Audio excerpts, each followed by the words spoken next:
বেলি ভাগৰুৱা বেলি হৰিশ্মী নদী এৰা ঘুমতি বেলি ভাগৰুৱা বেলি হৰিশ্মী নদী এৰা ঘুমতি তুমি সপোনে মেলিলে নোপোৱাই ৰাতি নোপোৱাই ৰাতি নোপোৱাই ৰাতি তুমি সপোনে মেলিলে নোপোৱাই ৰাতি নোপোৱাই ৰাতি নোপোৱাই ৰাতি সা পা গা মা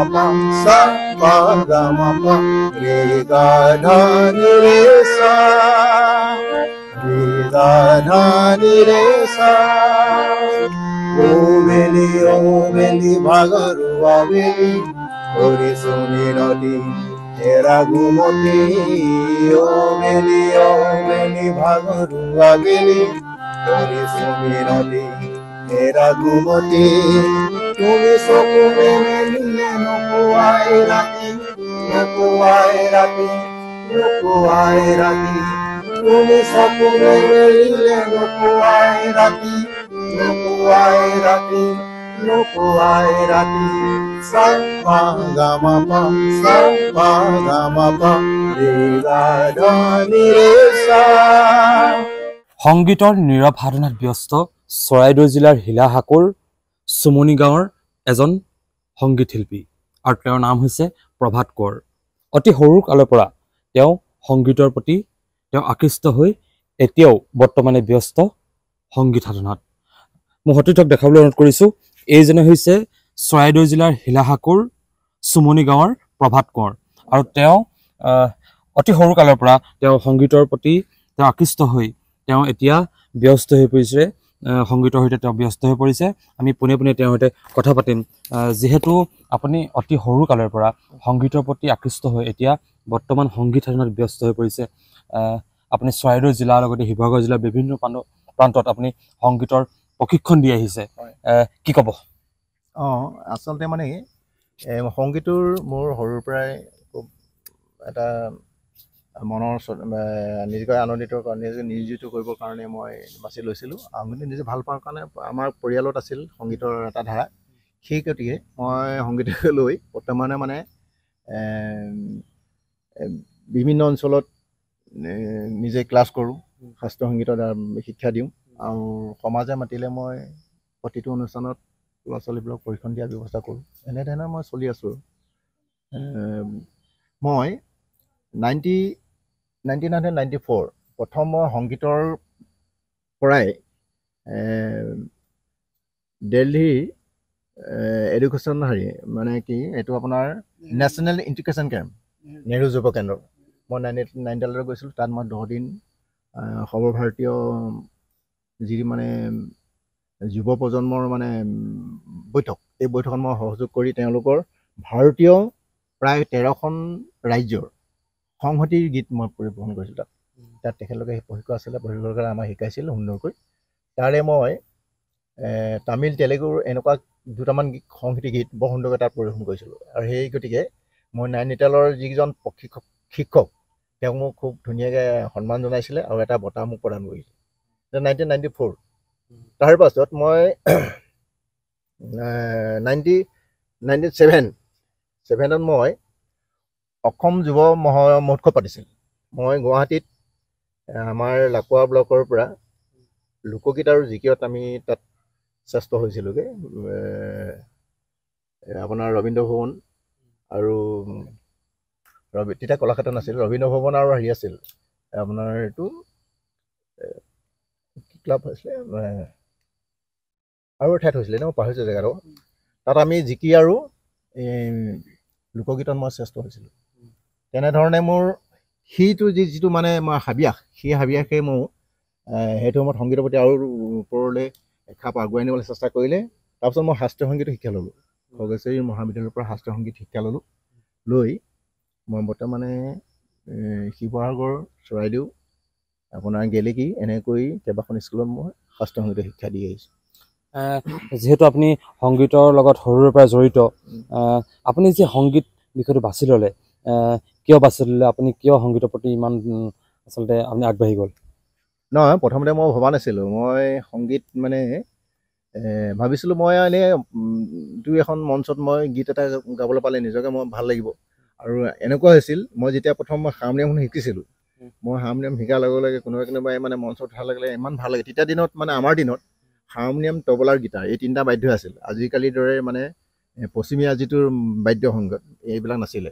এই তিনিটা বাদ্য সংগীত কৰিয়ে মই বিহু মঞ্চ হওক, অন্যান্য মঞ্চত মানে নেমাতিলে কিন্তু বেয়া পাওঁ, মাতিলে সেই দুই এটা গীত গাইহে মনটো ভাল লাগিছিল। এই যে মনটো ভাল লাগিল, এই এনেকৈ ভাল লগাৰ পাছত বুজি পালোঁ যে সংগীত এটা বঢ়িয়াখিনি শিক্ষা আছে।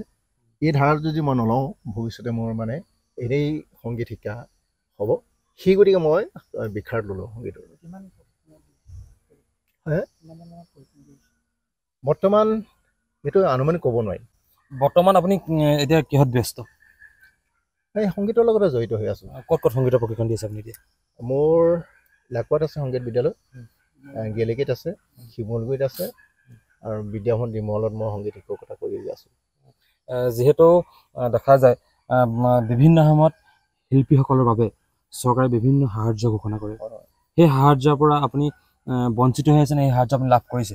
মই এতিয়ালৈকে চৰকাৰী সাহায্য লাভ কৰা নাই, তেনেকৈ যোগসূত্ৰ ৰখা নাই। কিন্তু মই যদি চৰকাৰৰ ফালৰ পৰা আপোনাক যদি সাহায্য প্ৰদান কৰে, তেন্তে আপুনি এই সংগীতৰ জগতখন নিশ্চয় আৰু অলপ আগুৱাই যাব। নিশ্চয় নিশ্চয়। এতিয়া মানে কি আৰু মই সংগীতৰ যিটো ধাৰা, অন্ততঃ শাস্ত্ৰীয় সংগীতৰ ধাৰা আৰু একো আগুৱাই নিবলৈ মই চেষ্টা কৰিব পাৰিম।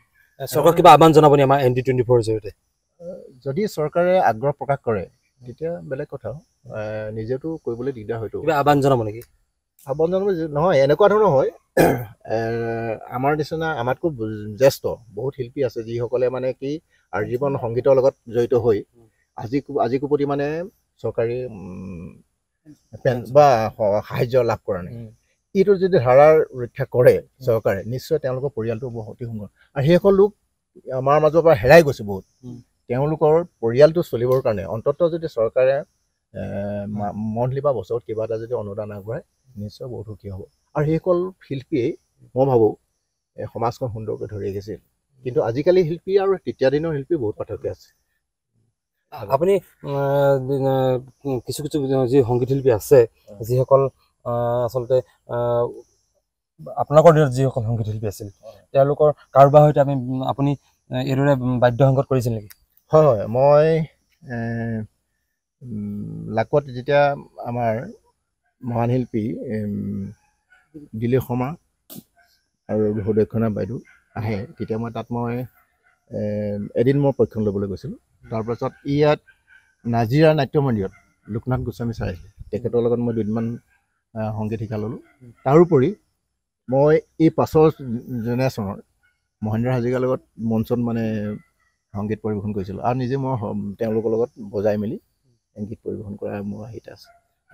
বৰ্তমানত যিসকল উঠি অহা নৱপ্ৰজন্ম নাইবা যিসকল শিল্পী, সংগীত শিল্পী, তেওঁলোকক কি আহ্বান জনাব আপোনাৰ ফালৰ পৰা? মই এইটোৱে জনাম যে আজিৰ যিটো বিশৃংখল পৰিস্থিতি, সামাজিক যিটো বিশৃংখল যিটো পৰিৱেশ, এই পৰিৱেশ বিনষ্ট কৰিবলৈ হ'লে শিল্পী সমাজে ৰক্ষা কৰিব লাগিব। এনেকুৱা শিল্পী হ'ব লাগিব যি মানে আধ্যাত্মিকতাৰ ৰক্ষা কৰি এটা সমাজক ধুনীয়াকৈ বাতাবৰণ আগবঢ়াই নিব পাৰিব।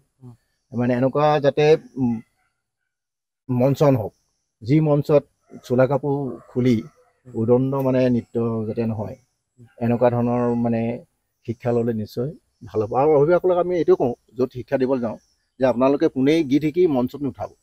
মঞ্চত উঠাবলৈ যোৱা মানে এটা বিনষ্ট পৰিৱেশ সৃষ্টি হ'ব, এনেকুৱা ধৰণৰ কথা। শেষত আপোনাৰ কণ্ঠত আমি আৰু এটি গীত শুনিম। নিশ্চয়। হৰিণীৰ চকুতে পানী বিৰিঙিলে, এটুপি দুটুপি হৰে দুবৰি খাওঁতে চকুৰ পানী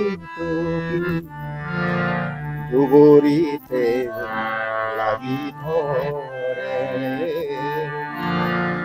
দুবৰিতে লাগি ধৰে। বহু সুন্দৰ গীত।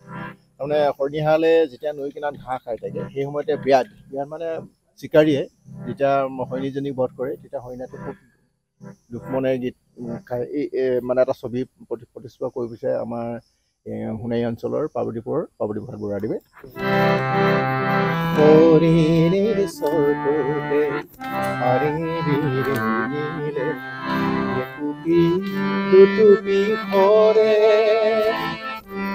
দুবৰি খাওঁতে চকুৰ পানী টুপি দুবৰিতে লাগি ধৰে দুবৰিতে লাগি ধৰে হৰিণীৰ চকুতে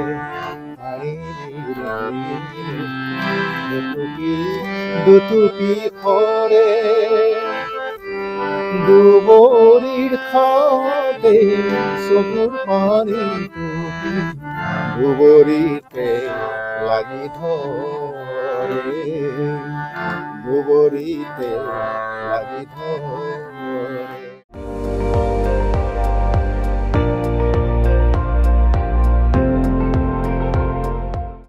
আপুনি চাই আছে ND24 সৰ্বশ্ৰেষ্ঠ নহয় সৰ্বোত্তমৰ দৌৰত।